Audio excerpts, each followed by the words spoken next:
Hi friends, అందరూ ఎలా ఉన్నారు? ఇది వచ్చేసి ఒంగోలులో గంగమ్మ గుడిలో జరిగినటువంటి శివుడు పార్వతి గంగమ్మ యొక్క కళ్యాణం అండి. ప్రతి సంవత్సరం శివరాత్రి రోజున ఇక్కడ కళ్యాణం చేస్తారు.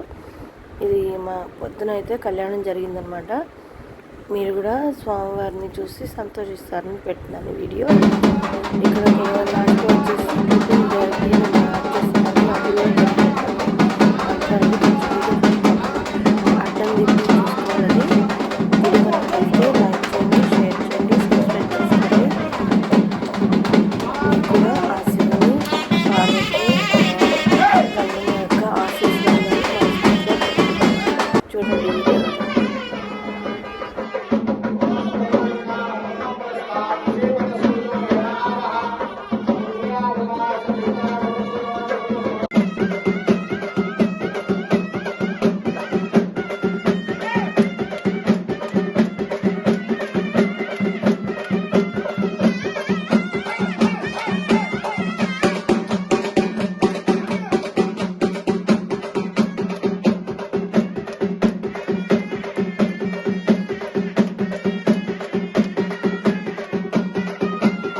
నచ్చితే లైక్ చేయండి, షేర్ చేయండి, సబ్స్క్రైబ్ చేసుకోండి.